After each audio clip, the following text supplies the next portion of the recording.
মুজিববর্ষ পালন ও শেখ মুজিবুর রহমানের 10,000-এর বেশি মুরাল ও ভাস্কর্য নির্মাণের অভিযোগ অনুসন্ধানে এবার 64 জেলার জেলা পরিষদে চিঠি দিয়েছে দুর্নীতি দমন কমিশন দুদক। এই কার্যক্রমে সে সময় কত টাকা ব্যয় হয়েছিল সে তথ্য জানতে চেয়েছে সংস্থাটি। জন্ম শতবার্ষিকী উপলক্ষে মুজিববর্ষ পালন ও সারা দেশে 10,000-এর বেশি মুরাল নির্মাণ করেছিল আওয়ামী লীগ সরকার। দুর্নীতি দমন কমিশনে আসা অভিযোগে বলা হয়েছে, ক্ষমতাচ্যুত প্রধানমন্ত্রী শেখ হাসিনা ও তার বোন শেখ রেহানা সহ অন্যরা শতবর্ষ পালনের নামে রাষ্ট্রীয় কোষাগারের 4,000 কোটি টাকার ক্ষতি সাধন করেছিলেন।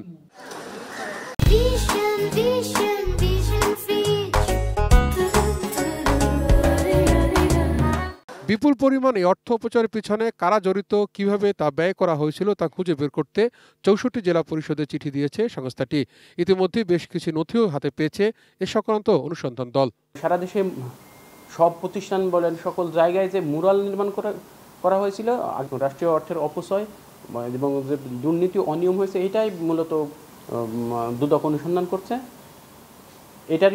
এই বিষয়ে তথ্য সংগ্রহের জন্য পত্র প্রেরণ করা হয়েছে। এদিন অবৈধ সম্পদ অর্জনের অভিযোগে তৃণমূল বিএনপির চেয়ারপারসন শমশের মোবিন চৌধুরীকে জিজ্ঞাসাবাদ করেছে দুদক। অবৈধ সম্পদ অর্জন, জ্ঞাত আয় বহির্ভূত সম্পদ অর্জনের যে তার বিরুদ্ধে অনুসন্ধান চলছে, সেই বিষয়ে শুনানির জন্য তাকে ডাকা হয়েছিল।